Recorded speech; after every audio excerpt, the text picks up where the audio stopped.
Thank you very, very much. I thought I would be coming somewhere in the third position. So I was happily, engaging myself with other things. Thank you very much for inviting me to this very, very, I would say, important event.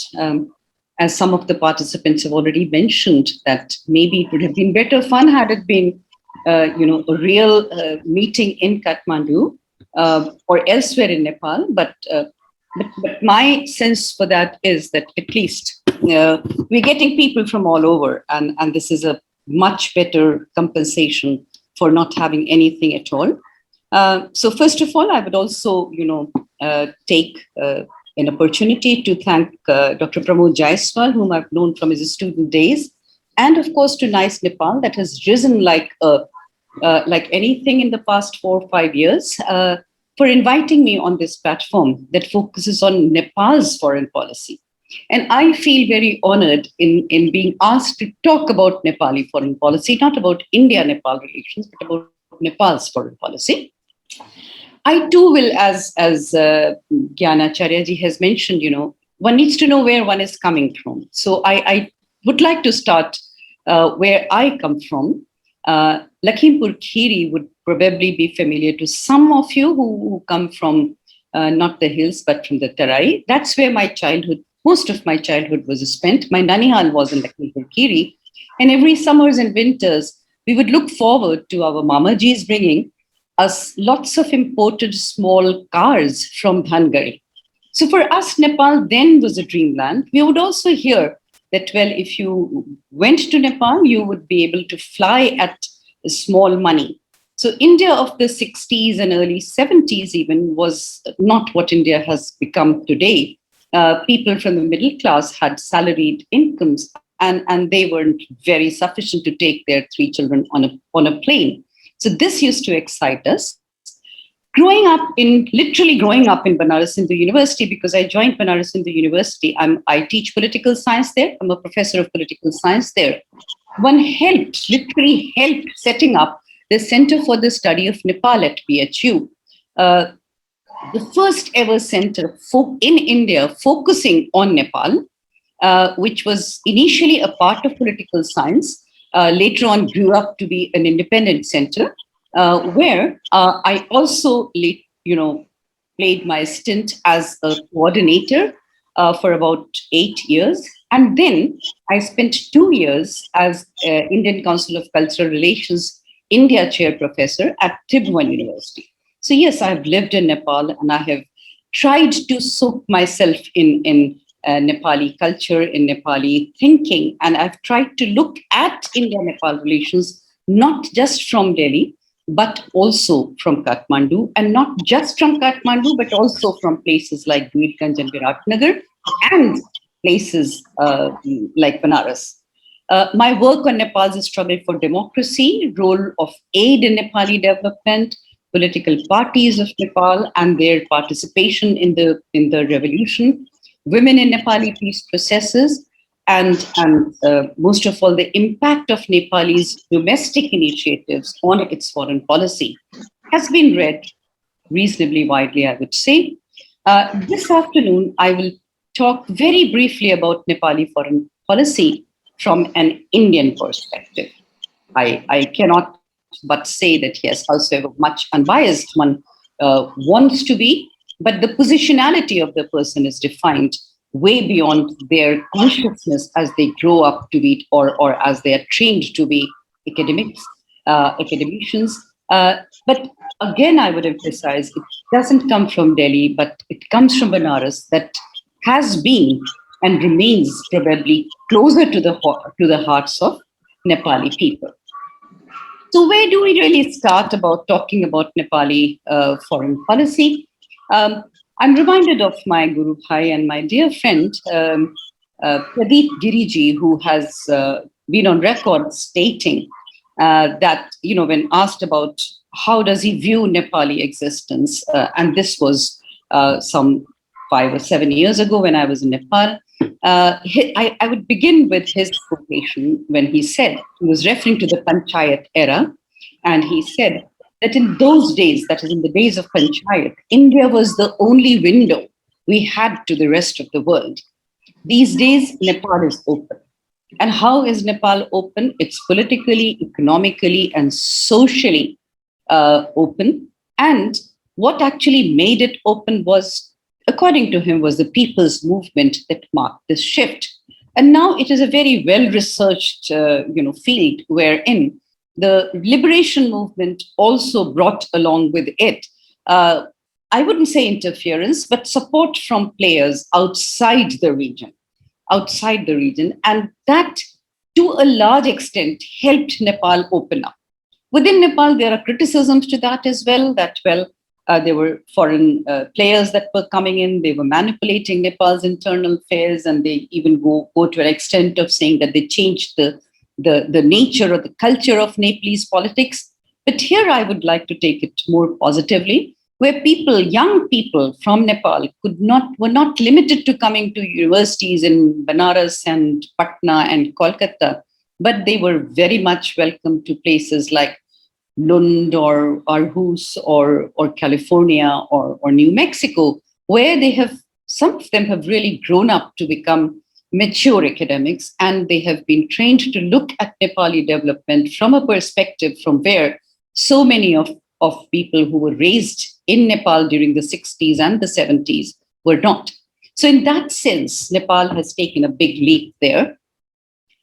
However, during the formation of Nepali foreign policy, it was natural to be inspired by the goals of what was then not exclusively Indian prerogative, but that of South and Southeast Asia, and actually the entire non-aligned movement, and that was of Panchashil. And this goal of Panchashil was, as has already been mentioned, and I would not repeat it here in front of this learned audience, was to a very large extent followed.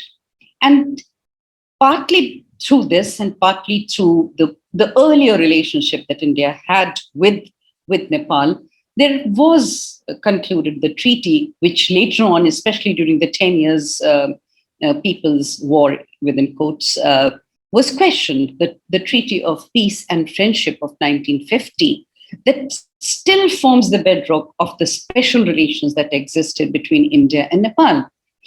Besides this, there have been, FDIs, equal mutual treatment of nationals, which has been, to my mind, much broader and more liberal from India's side than from Nepal's.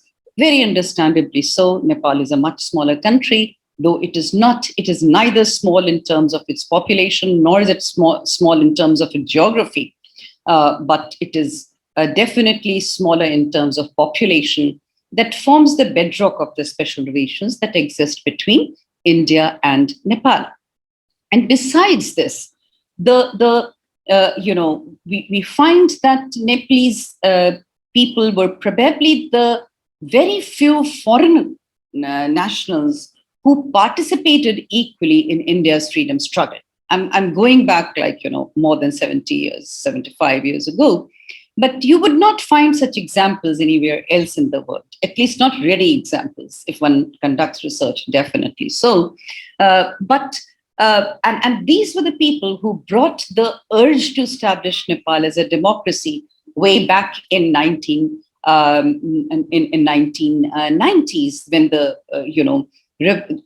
initial efforts were happening in the 1950s or late 40s as well, that brought a real opening of Nepal and connectivity with the world. So there came in waves of efforts to bring in real democracy within Nepal, which was on record not directly supported, but was emotionally and mentally and intangibly had all the encouragement and approval of India, especially India of Nehru, who was on record stating that, yes, he wanted the world to be a democracy.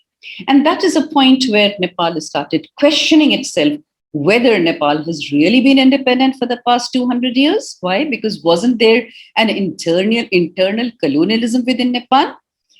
Young people's exposure becoming immense through these efforts in in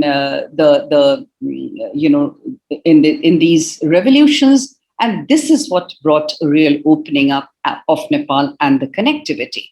However, the working class, we need to look at the entire composition of the population. The working class of Nepal majorly had two destinations. It was either in the Middle East or South Asia, and India, because geographically it is reasonably disproportionate to the rest of its neighbors, used to be a common destination. When we talk about, what is the country that we are talking about here, so many of us have looked upon Nepal, as I mentioned in my introduction, as a very nice, sweet Himalayan country where even with small people with smaller budgets could go for a hike, or could go for a plane ride, or could probably, if they happen to be in Kathmandu, see those very fancy cars, though they just comprised a very small and a very thin minority of Nepal, is reasonably big, with 30 million people living in Nepal. Terms of geographical area, as I mentioned, it stands at 96 place of 258. Its economy too is kind of thriving, and is before the pandemic occurred, it was claimed to be somewhere between 6 to 7, if I'm not mistaken. Sends largest troops to the UN peacekeeping forces, has a very young population, 22 being the average age of Nepal, of a Nepali, India having 27 as an average age, and Japan having 47 years as an average age of Nepali population. There are new trade routes and new channels of international connections. And there is just, it appears that just, it needs to be unleashed. I was attending Sujeev Sakya's event the other day, and I could hear him talk with so much confidence, who stated that there is just this time to unleash Nepali Vajra. And he hopes that by 2040 it will become, if not more prosperous, at least as prosperous as its northern and as its southern neighbors. Yet we need to remember that, when you're ready to take your flight from Nepal, you're literally moved by seeing so many young faces, mostly boys, because Nepal continues to ban its younger women to travel abroad, with tika on their forehead and being wished all the very best to go and work in at times really, really very, very tough situations. Same is true to an extent of India as well, but in Nepal that tends to be for the common person, average destination. It's a very diverse country, so one needs to be extremely conscious when one talks, in monolithic terms about Nepal, and its richness is probably far diverse as compared to India, getting complicated also because of population plantations. Yes, there are avenues and there are institutions in place. One walks to Tamil and one can't miss but the SARC Secretariat. There is ADB, there is AIB, there is tourism, students, telecoms, roads, railways, what have you, and which is becoming all the more prosperous and kind of, important.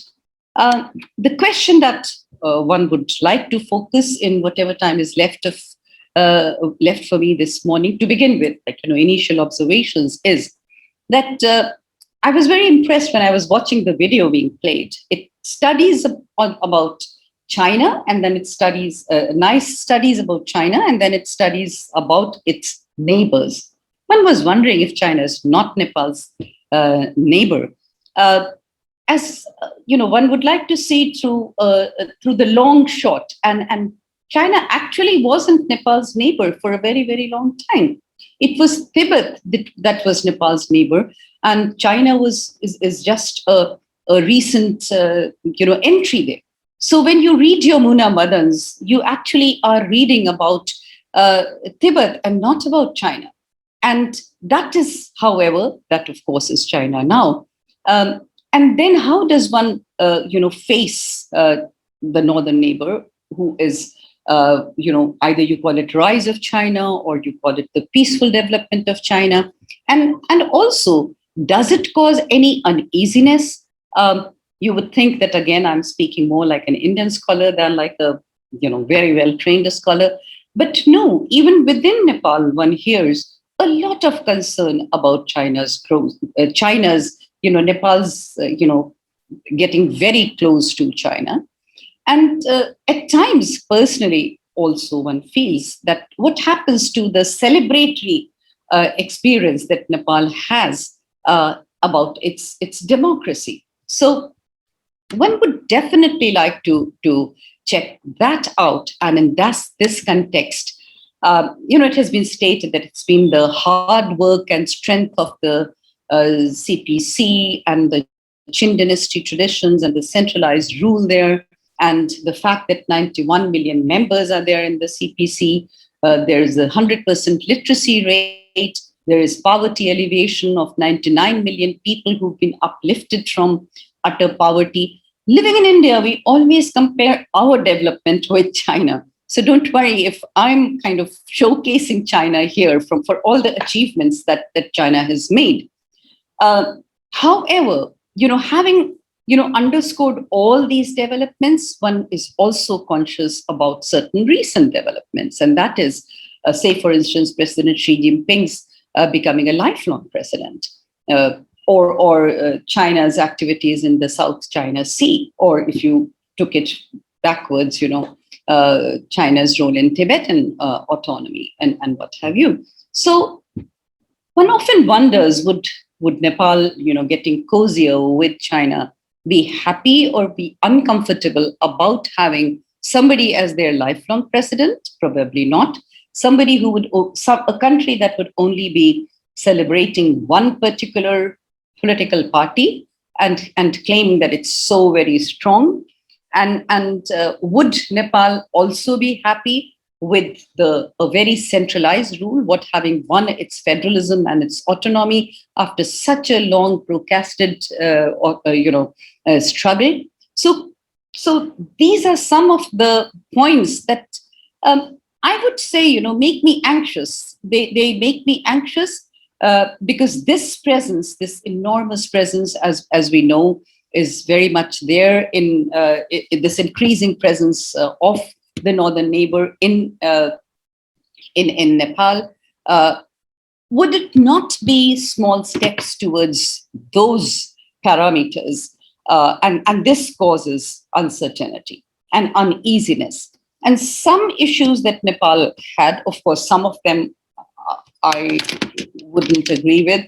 And I forgot to do a disclaimer, of course, as you know, I'm an academic, and in India, academics are pretty autonomous people. They don't represent either the government or the diplomatic corps or India's diplomatic position. So, one really at times feels that this uncertain uneasiness is very much felt when, for instance, it comes up to events like the signing of the BRI agreement. Not at the cost of its relations with India, but definitely at the cost of India's irritation. Now, when you come to India, you find that neighbor. Yes, of course, we are neighbors. It's a comparatively an older neighbor, and as I perceive, India has had a continuously enriching relations with Nepal from time immemorial, and continues to nourish these connections tangibly as well as culturally. And that is where I feel Nepal needs to, or there is a general need to value the plural, liberal, democratic traditions.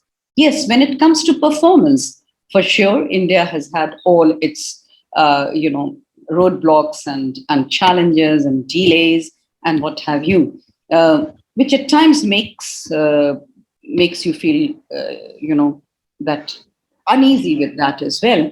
But the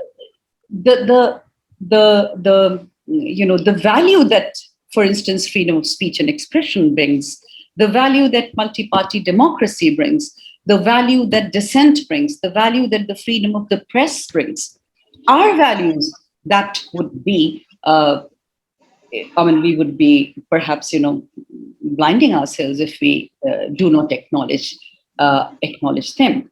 One is extremely conscious of the fact that, yes, probably 2015 earthquake and its aftermath, not exactly the earthquake, because India was appreciated during the earthquake, with the exception of some ugly reporting that happened then. But then in New Delhi came to know about the earthquake faster than perhaps Kathmandu did, and the relief operations that came along with it were commended. However, the aftermath of that was something that was quite, ugly.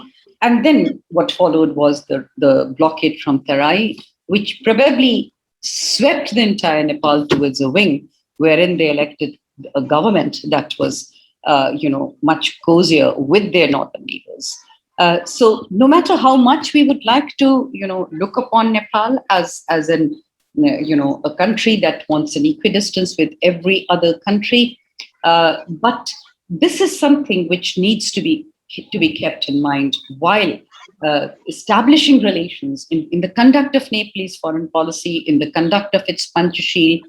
This is something that, to my mind, needs to be respected, needs to be put in place. So, and there are various issues that can be, highlighted as and when we progress. I'm conscious there are others who are also to make their presentations. So I will wait for my turn if at all it comes during the question answer sessions. And thank you very much for giving me so much time to share my ideas or rumblings or whatever you call them. Thank you.